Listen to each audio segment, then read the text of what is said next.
Hello, everyone, and welcome back to our candid conversations that we are having with my special guests as part of the Transforming Inner Pain mini-series, where you are hearing inspiring stories of hope, healing, and how they have triumphed over adversity. So today, it is an extreme honor to have Janine here with us to share her story about the loss of her father, the struggle with her mom's dementia, and close family members being substance abusers, which led to trauma and turmoil in her family's home.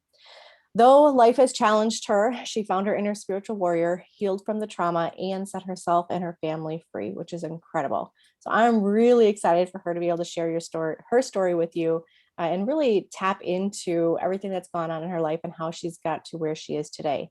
So Janine is a mindset alchemist, a healer, and psychic who helps her clients uncover what keeps them stuck in their journey and regain focus for greater growth, freedom, direction, and purpose. So welcome to the series, Janine. Thank you so much, Kayla, for this honor. I so appreciate you doing this and highlighting the fact that there is trauma in life. Many avoid it like the plague instead of looking at it and working through it. So yes. Yes. Yeah. You know that I can relate to the whole trauma aspect, and it's one of those, it's a touchy subject, but it's one that's important that we learn to work through it and heal from it in order to come out on the other side. Because when we do, we are stronger, we are wiser. We've learned some very difficult life lessons, but they transform us into, in my opinion, a better version of ourselves, because that experience has taught us so much and we have grown and evolved because of the experiences that we've had. So it's really, it's a touchy subject, but it's an important one that we're going to dive into today. So why don't you go ahead and share with us a little bit of your backstory? Give us some details about how things happened and how you got through everything to where you are today. Thank you. Well, I got the phone call saying that my dad was in hospital with a spider bite. Now, to give you a backstory, he actually cheated death before, actually twice before, and he had major heart surgery. It didn't help him because there were various emotional things going on. So he carried on smoking and doing things that the doctor advised him not to do. And you know what? We all have a journey. We all have a story, and that was his story. Yes. So now I know you guys also have these nasty little things called spiders, and this miniature spider bit him, and it didn't sit well with his heart. So they hospitalized him. Also, the fact that it went septic. So they popped him off to the hospital, and they did surgery, and they had him on a drip and all sorts of things. Now, for a long time before that, I'd noticed my mom becoming a little bit aggressive, not happy. And to put in perspective, she suffered from depression. And so that was it was a seasonal depression. Sure. So every summer she would wind up having a challenge. So now you think, oh, it's just a spider bite. However, my dad was in hospital for 3-4 days, and then he came home. And then I discovered that he had other family members living there that, let's put in perspective, they lived in a 1-bedroom place. So these people were inhabiting the garage, and they were there. And I thought, oh, that's an interesting point of view. And I just left it at that. So to cut a very long story short, he wound up back in hospital, and he stopped breathing. Now, my point on it, coming from a medical background, is just let the person die with dignity. However, these days, I know it's my dad. However, let the person have dignity. So they intubated him and put him on a respirator. And I was like, okay, at his age, with his lung condition, with emphysema, with diabetes, you don't normally get these people off ventilators. And, it was really stressful because I work from home, and I had a business to run. I also didn't have my own transport at that time. So my daughter and I shared a car, and I had to get my mom to the hospital every day, and then take her there, go with her. And she wanted to stay with him. However, I could not spend the whole day at the hospital. I had other obligations. So she didn't understand this. And it really was a very stressful time. And I said to her, I'm happy to take you there. And then I found out, no, we couldn't leave her there by herself because she might wander off, and she'd get very distressed. So we did what we could, and I'd organized with neighbors to take her in that. And I went to see my dad, and he's amazing. He's absolutely amazing. He came out of the coma. He got off the life support system, and he even managed to have one of his favorite foods, which is jelly and custard. Nice. I was able to see him, and we chatted with him, and we went back the next day, and he said to me, Janine, please look after your mother. And I said, of course, Dad, that's not a problem. And my mom was going, I don't need to be looked after. I'm a big person, and I also spending so much time with her, which I hadn't been able to do before because of the transport situation. I'd come to understand there's a lot going on here. And as I said, of course, Dad, I looked at the monitor and I thought, I'm not going to see my dad again. And I didn't. That night, the hospital SMS'd us to say, I don't know what you call it, text messaged us to say, come to the hospital, your father's dying. Now, who's going to get a text message at 11 o'clock at night? It's not going to work.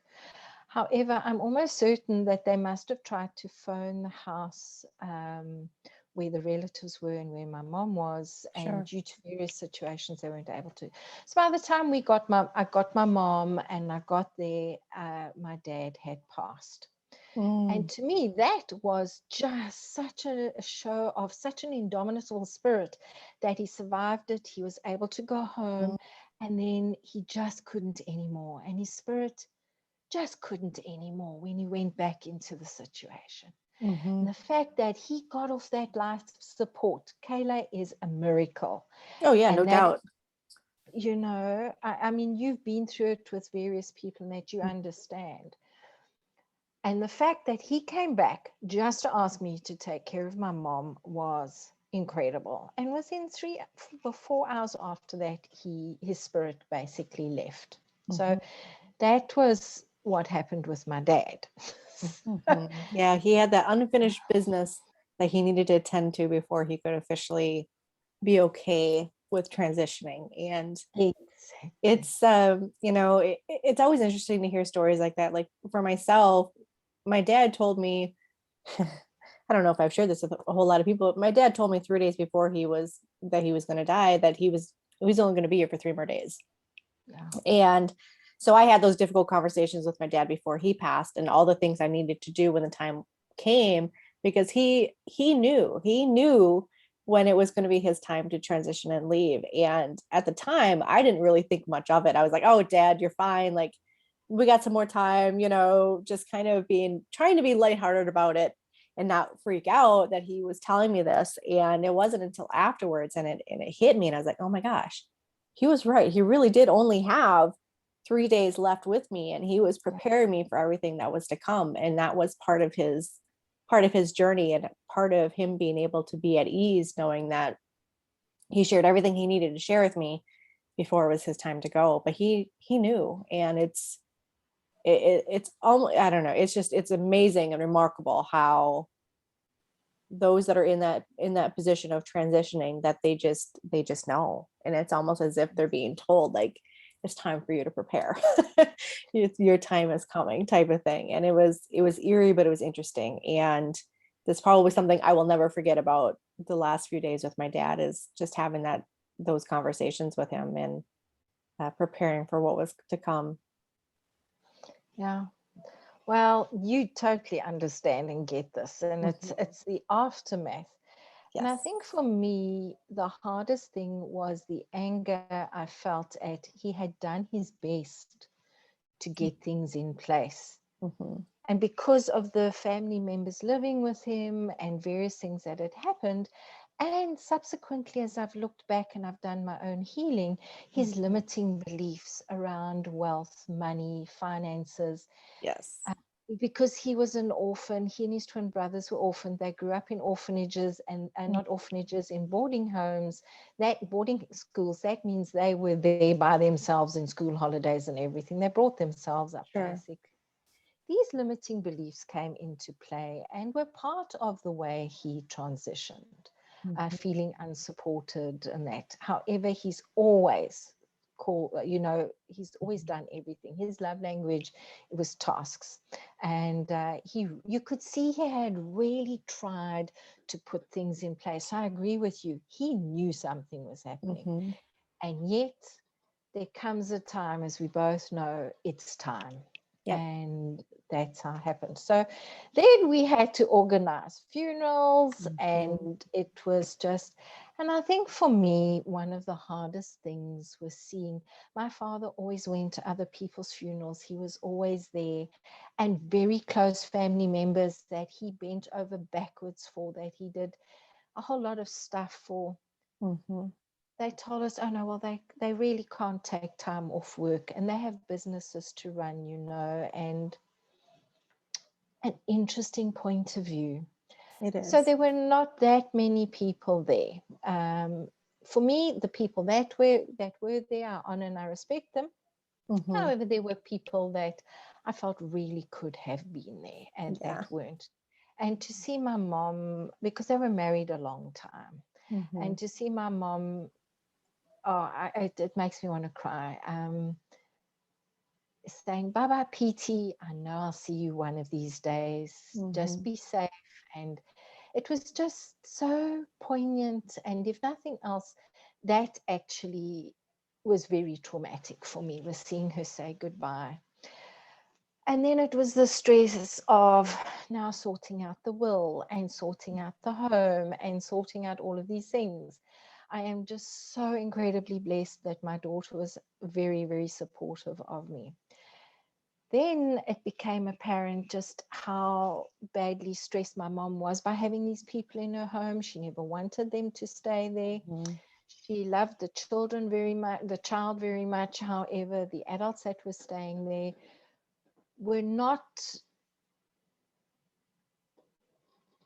I don't know how to be politically correct here. They were not compos mentis in the way that they should be, and compassion was not part of their makeup. Sure. I also didn't know just how many people were living there. It was not just the family members. They had other people. And goodness. It was, sure, Kayla, I cannot tell you, when my dad died, it opened a can of worms that it took me a long time to stop being angry at him for not telling me what exactly was going on, because I could have done something. You get left with the if onlys, and those if onlys took a lot of time.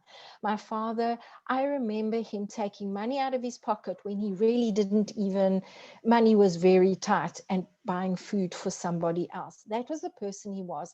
He would go without so others could have. And that is exactly what was happening here. And I don't even know if he was aware of just how many people were living in his garage, to be very honest with you. However, his heart was there. He was always willing. And then I got left with this mess. In between, my mother had a stroke, and the medication they gave her didn't agree. And in between, I was trying to organize power of attorney so I could pay her bills.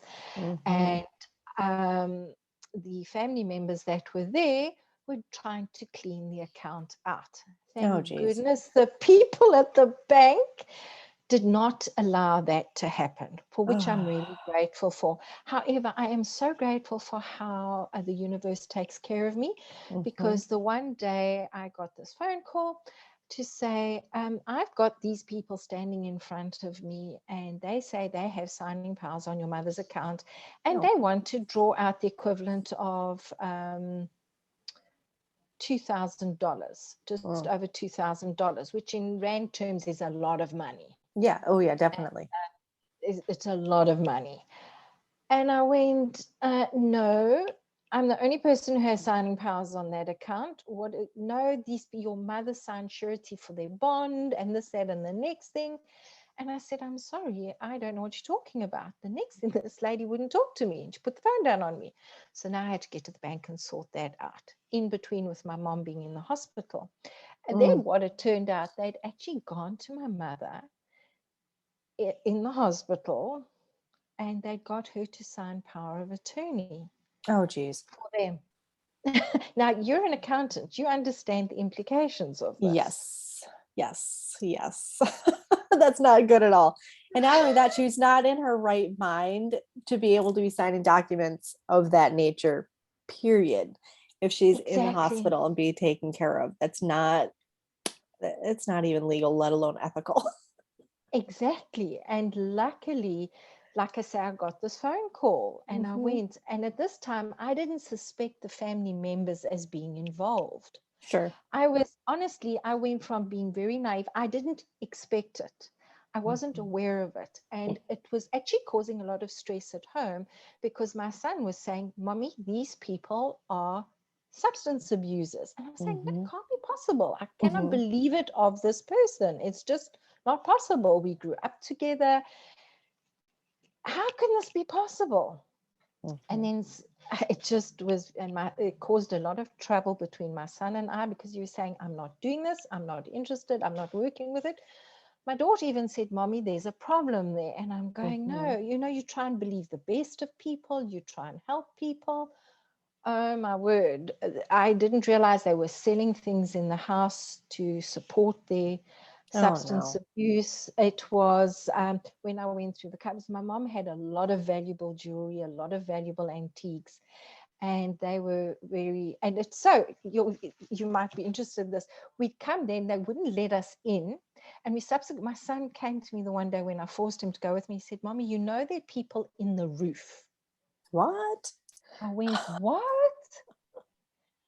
What they were doing is they were opening the trapdoor, they were climbing up the cupboard, and somebody put their foot on the wall and their hand on the opposite wall of the passage and went into the roof.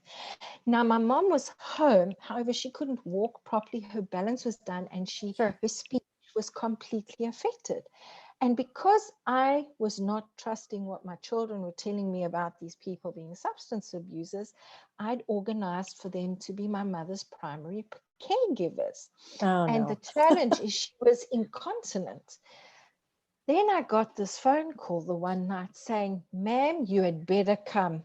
There's bad things happening to your mother. I'm calling an ambulance because I'm not going to be party to her death.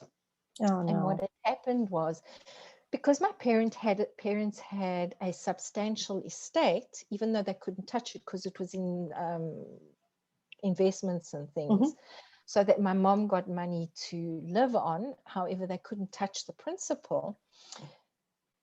They were starving her and not giving her fluids.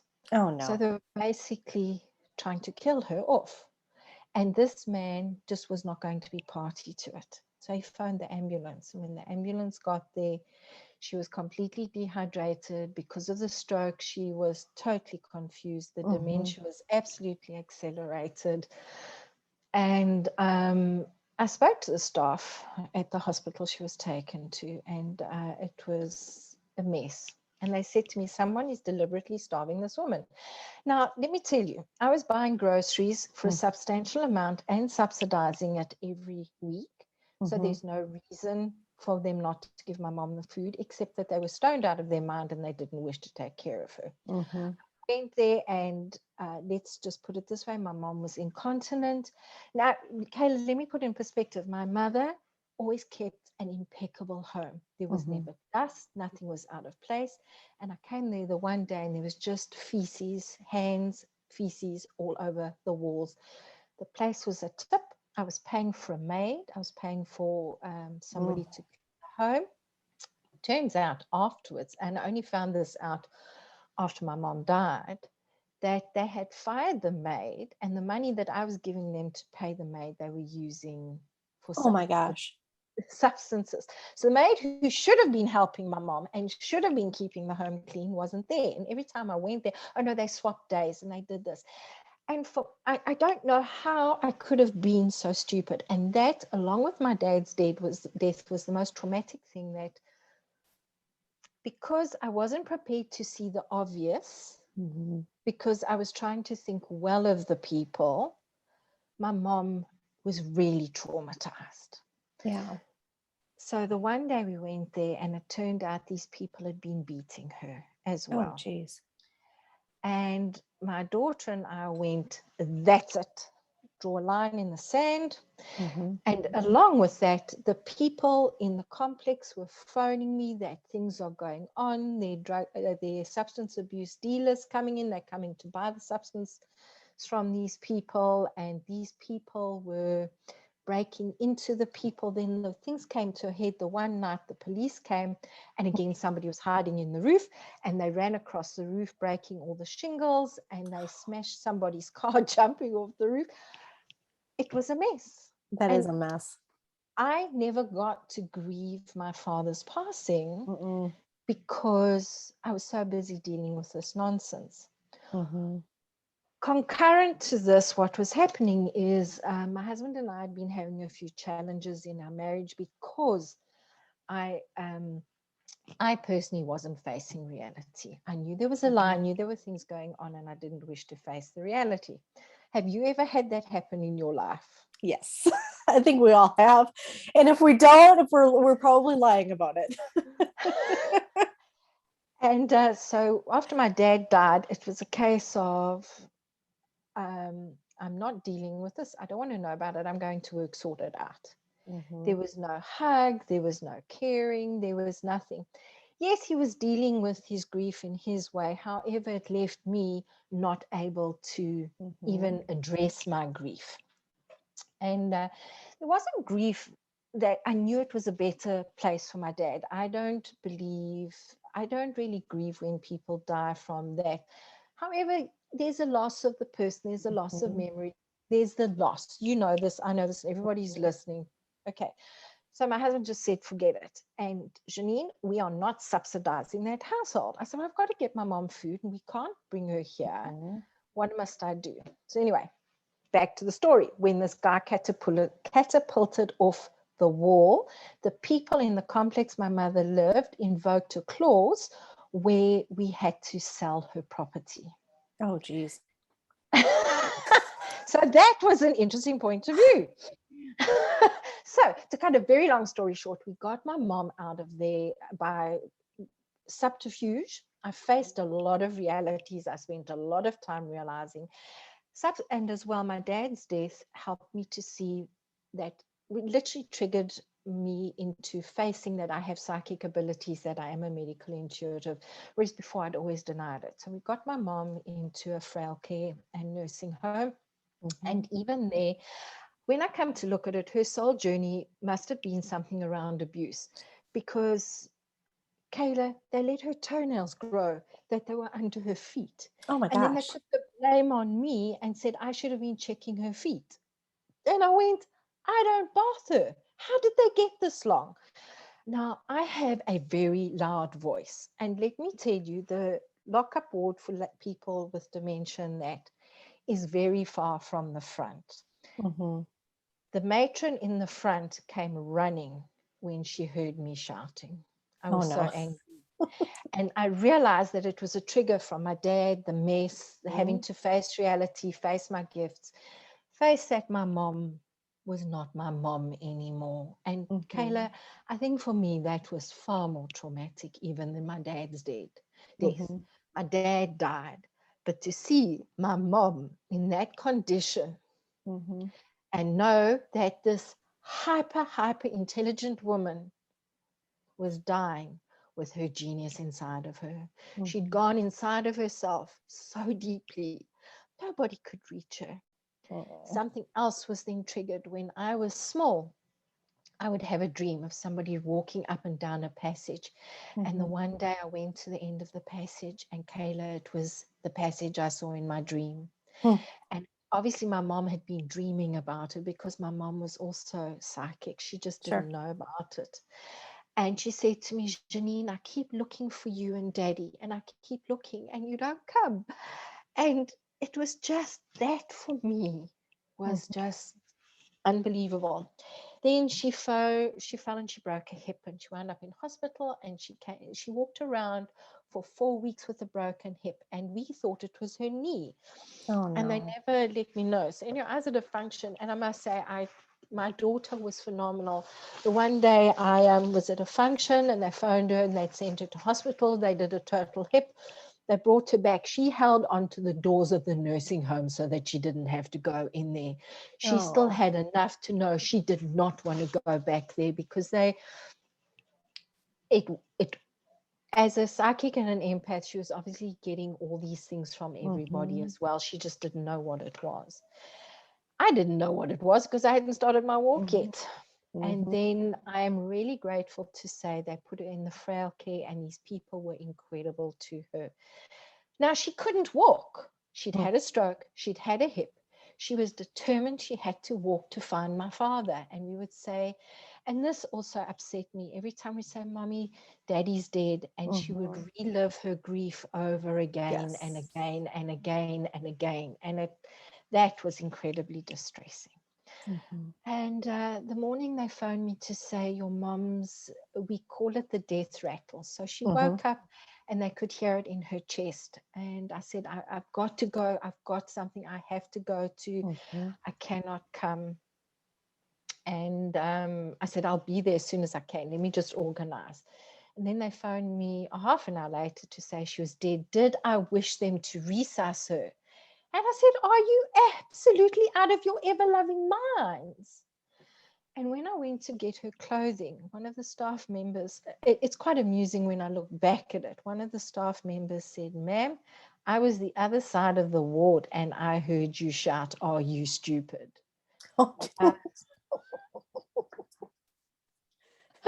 So I'm painting myself in a very bad light here. However, But I understand, like, you were the sweetest and the most gentle, loving person ever. But when you are in that situation, mama bear mode comes out, and you do everything you can to protect those you love, and you stand. You have to have your voice heard. Exactly. And I'm like, no. So it was complicated after that, because we all the time, that was the other part of the story. I got my mom out of the house. I now had to get the family members out of the house. Oh no. And we literally did that by subterfuge. Anyway, it's an interesting point of view, and I'm just so grateful I'm not living their journey. The fact that they chose that as an experience I am just so grateful that it wasn't my journey. That's all I can say about that. And subsequently, when my mom died, we wound up having her funeral in the library because they triple booked the chapel where we were supposed to have her ceremony. And I just thought to myself, how does life get any better than this? My mother adored reading, so she's having her memorial service in the library. It really is kind of perfect for her. I mean, it is. It's So, not normal. It's not the standard, but it really does kind of seem perfect for you, Mom. oh, it was just amazing. And what that actually taught me was I have strength. Look at the obvious and listen to your children when they tell you things, because they are able to see the obvious more than you can. And it's taken my husband and I on a very, very long journey where we wound up apologizing to each other after him the one day screaming at me that if I give those family members any money, our marriage is done, because he is not bankrupting himself like my father bankrupted himself to support the family members and the unsociable habits. And it's brought us on a journey that's made us stronger.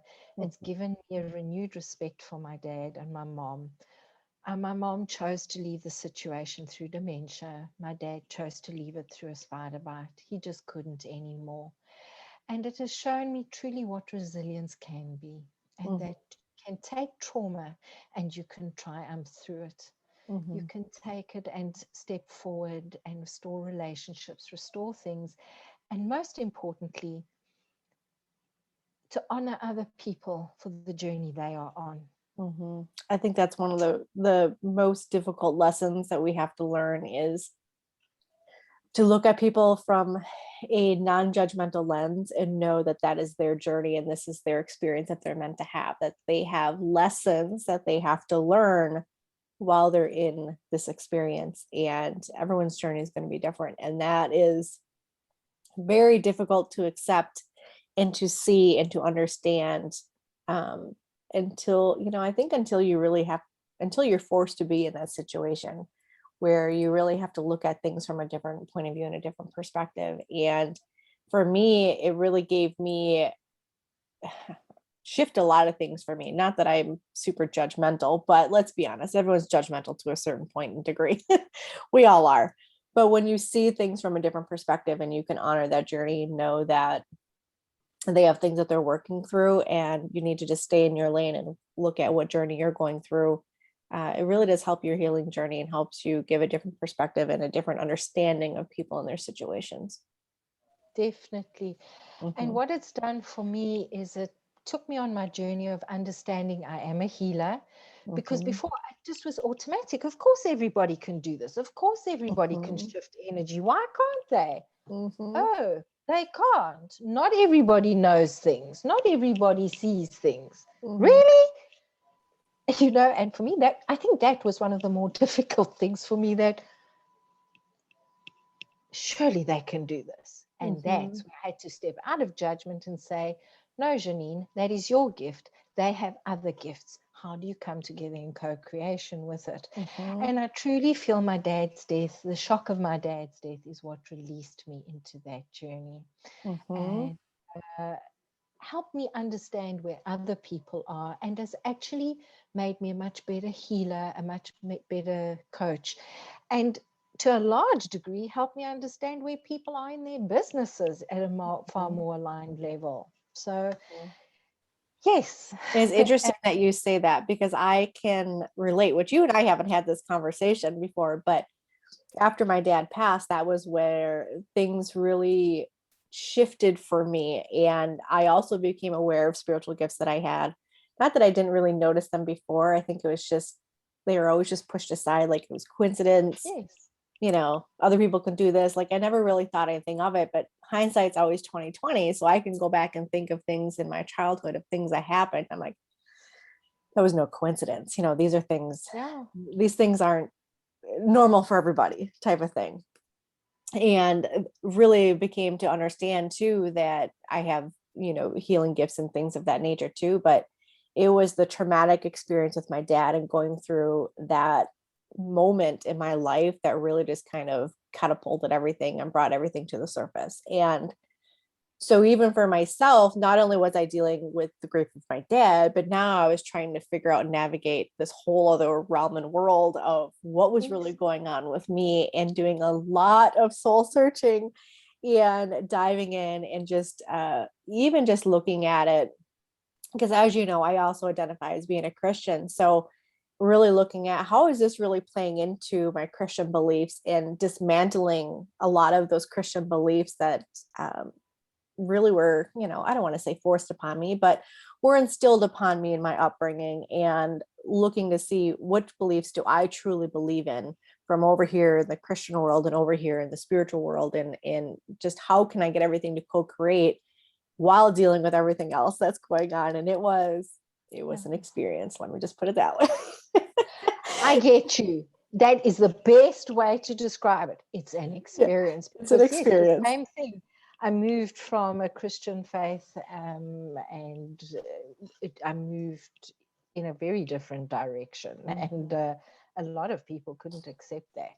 So yes, you threw that into the mix. Well, how can you think that? Yeah, it's hard. Matter, know? It's very difficult. And it's not that, and I've had people that have questioned things for me too. And it's not that I am walking away from my Christian belief or my faith or anything like that, but I've come to understand that there is a blending of the two, and they're really not separate boxes. They really can be blended. And it's a matter of just looking at, what do you really accept and believe? And do you believe it in your heart? Because at the end of the day, it has to be what I believe. It has to be what I'm feeling comfortable with, not what everyone else is. And so this is part of, again, it's like, it's part of my journey and my understanding. And even for myself, what I discovered is that now I feel like I have a stronger relation and a connection with the divine than what I ever did before. And it's because of everything that I've gone through and just breaking down a lot of those limiting beliefs, a lot of the fear, a lot of the judgment that I was getting and really being taught through the church. Unfortunately, that all I had to go through. And, it's still a journey, it's still an experience that I'm going through, but there's been a lot of healing just around that whole core piece of things too. So if you are on a journey like myself or Janine, know that it's an experience and, work through it. It's come through it from a non-judgmental lens. That's going to be probably the most profound thing that you can do, and not get so hung up on specifically what the church is telling you to believe. You have to decide what it is that you believe to be your truth and what is in your heart of hearts. And, Yeah. and on the other side, what spiritual people are telling you is to Mhm. go within and see what is your truth for you, for your journey. Yes, because it is your I, journey. I so resonate with that. Mhm. And people, I'm going to suggest buy yourself a journal, Mhm. buy yourself a pen, and buy yourself a junk journal. I can't reach my junk journal right now. You can see I've got my journals very handled. You buy yourself a junk journal, a cheap junk journal, and go and write the heck out of what you're Mhm. feeling and experiencing, because not everybody can do it. Some people have to do it verbally. Mhm. I find that was my Mhm. saving grace. Yeah, I journal everything, every little experience that I've had. I have a log of all that stuff because I go back through and I look at my journey of everything I've gone through, but I also go back through and look for the commonalities, things that I've experienced, remind myself, and it really just helps bring things to light and helps me dig deeper into what really is my soul's journey here and where is this life taking me. And I've also been able to go through and look and find the lessons that I was meant to experience and to go through. And that's been pretty interesting to see because, hindsight's 2020. We didn't always understand or see things right as we're going through them in the moment. But when we take the time and we can go back and we can evaluate and have that different perspective, you can learn and grow and build from there. And so that's really helped me too. So yeah, I'm a huge advocate for journaling. I journal everything. And then I gotta hide all my journals because I don't want people reading all my journals. That's why there's some things I burn and then I Exactly. replace them with light and love, and I go and journal nice things and gratitudes. So you get rid of the junk and you bring in the gratitude. Yep, absolutely. Absolutely. So that's amazing. Okay, well, I think this is a really great place for us to kind of wrap things up. So I would love for you to share what advice would you like to give others that are going through a similar journey as you, that are maybe looking for some hope and healing and inspiration? Trust. Trust what you are hearing in your heart. Trust what you are receiving and release resistance to that journey. Flow with it. Just because you've always done things one way doesn't mean to say you're going to do them that way this time. And just trust Mhm. and know that there are infinite possibilities, and allow everybody space for their journey. Mhm.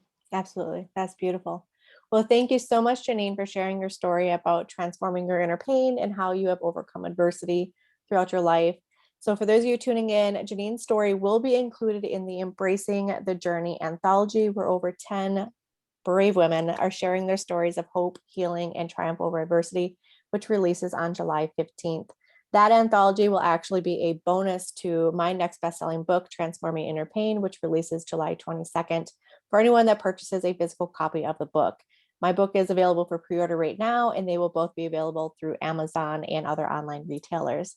So thank you guys so much for tuning in. Thank you again, Janine, for being here and sharing your story and, just being open and honest and willing to share everything that's been going on with you in your life. And it's really been an honor to have you here. Thank you, Kayla. You're I welcome. appreciate you. Thank you so much. All right, you guys, until next time, have an awesome day and we will see you again soon. Bye. Bye.